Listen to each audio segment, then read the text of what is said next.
Привет, друзья! С вами Маша. Рада вас видеть на уроке русского языка.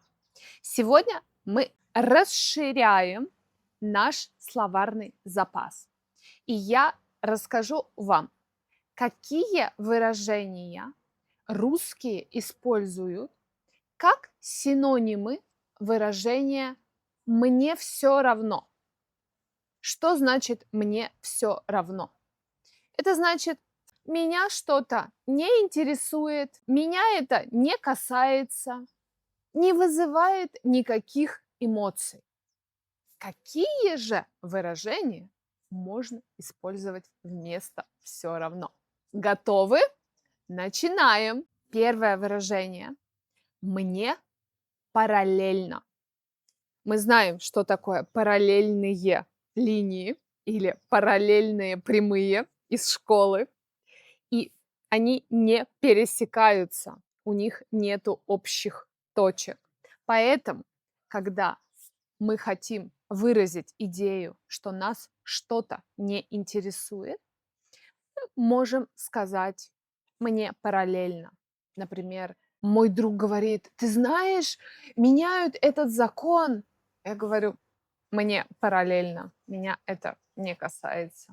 Выражение «мне параллельно» разговорное, то есть на работе шефу мы не скажем «мне параллельно». Более нейтральным способом выразить идею «мне все равно» будет выражение «мне безразлично». Что значит нет разницы, так или так, мне все равно. Например, мне безразлично, как они будут реагировать на мое решение. Я уже его приняла, и для меня это не важно. Или мне безразлично, что они скажут. Это выражение используется как в разговорной, так и в книжной речи. Теперь 3 выражения. Все используются в современном русском языке. И интересно, как они появились. Это выражение «мне до лампочки», «мне до фонаря» и «мне до фени». В каждом из этих выражений заложена идея далекого расстояния, что это что-то находится далеко и меня мало интересует. Выражение «мне до лампочки», «мне до фонаря» и «мне до фени» являются разговорными. Они звучат немножко грубовато для меня. Если мне кто-то что-то говорит, а моя реакция «мне до лампочки», «мне до фонаря», что будет? Или «мне до фени», что обо мне подумают?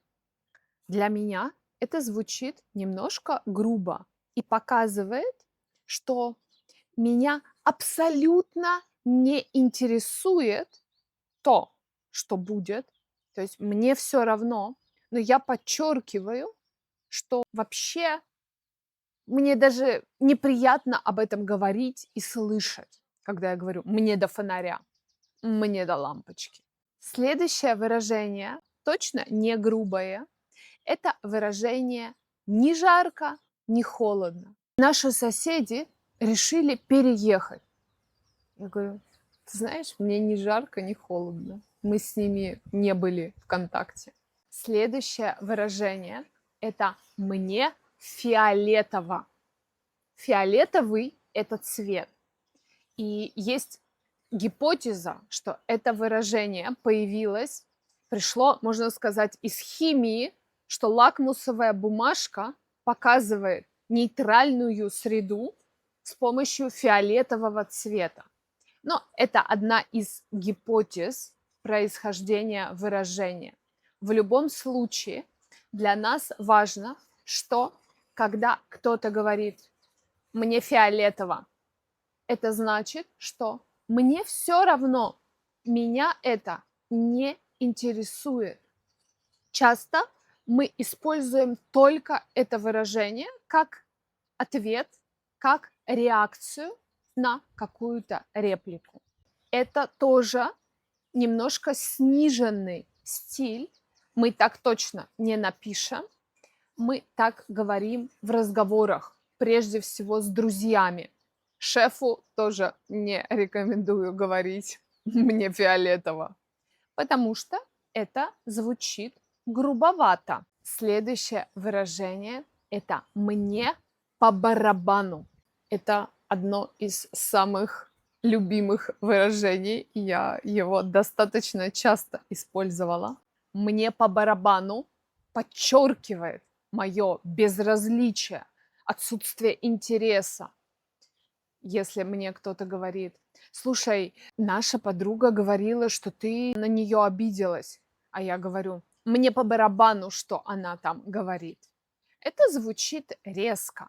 Если мы хотим звучать нейтрально и выражать наши мысли уважительно по отношению к собеседнику, то скорее мы не будем использовать «мне по барабану». Мы скажем: ты знаешь, меня это не очень интересует. Вообще, друзья, обратите внимание на то, что все выражения, которые я привела и привожу в сегодняшнем уроке, достаточно резкие, они более ориентированы на то, чтобы выразить нашу сильную эмоцию, что мне все равно, меня это не интересует, больше, чем звучать культурно, показывать уважение к собеседнику. Это, пожалуйста, имейте в виду. И мы изучаем эти слова не для того, чтобы активно их использовать в языке. Нет, мы изучаем их больше для того, чтобы вы, когда сталкиваетесь с этими словами, слышите, в фильмах очень часто они появляются в диалогах или в книгах, опять-таки в диалогах могут появляться, чтобы вы понимали, какое значение они передают, что они значат. Знание слов не обязывает их использовать. Еще одно выражение, без которого наш урок был бы неполным, потому что оно крайне широко используется в молодежном сленге прежде всего. Это выражение «мне пофиг». Оно может существовать в версии «мне пофигу». Я, например, чаще использовала это выражение «мне пофигу». Это тоже достаточно резкая форма сказать, что мне все равно, меня абсолютно не интересует что-то. Причем мне пофигу или мне пофиг очень часто используется как часть фразы. Мне пофигу, что они обо мне подумают. Мне пофиг, что он будет с этим делать. Мне пофиг, как они решат свою же проблему. Друзья, имейте, пожалуйста, в виду, что это выражение «мне пофиг» имеет аналог в матерном языке, то есть вульгарный аналог. Я не буду его говорить, мне напишу его, и это достаточно часто используется в языке. Значит, мне все равно. Например, мне что дальше будет? Я живу здесь и сейчас. Мне по на результат. Равнодушие и отсутствие интереса может передавать глагол. Мы можем сказать: меня это не колышет, колышется трава на ветру, колышутся листья на ветру. И если мы говорим меня это не колышет, значит не задевает, оставляет равнодушным. Меня не колышет, что вы обо мне подумаете. Меня не колышет, что она там обо мне говорила. Слово используется прежде всего в разговорном языке. оно не очень грубое. Еще можно сказать, меня не волнует. Не просто, что мне все равно, но и тоже, что это не вызывает во мне никаких эмоций. Например, меня абсолютно не волнует их реакция. Меня абсолютно не волнует, что они сделают теперь.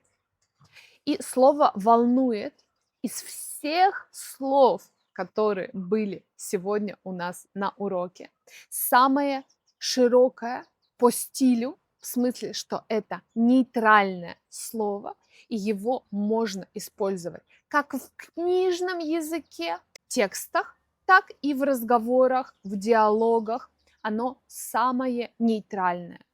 Можно вежливо кому-то сказать: вы знаете, извините, но меня не волнует, что вы сделаете в этой ситуации. Для меня важен результат. Если мы скажем это спокойно и уверенно, то слово «не волнует» не звучит здесь резко и грубо. Хотя, конечно, во время ссоры, конфликта можно прокричать это слово и сказать: «Меня не волнует, что ты думаешь об этом!» И тогда оно будет звучать достаточно резко. То есть многое зависит от интонации и от контекста. Друзья, благодарю вас за внимание. Пишите, пожалуйста, в комментариях, какое из выражений, которое появилось на сегодняшнем уроке, вам понравилось больше всего, какие выражения вы знали, слышали, а какие выражения были для вас новыми. Благодарю вас за внимание к русскому языку. Это очень важно, и это поддерживает мой канал и русский язык. И если вы знаете кого-то, кто изучает язык, пожалуйста, поделитесь этим видео. Это очень-очень важно. Благодарю вас еще раз за внимание, и мы встретимся с вами на следующих уроках. Пока!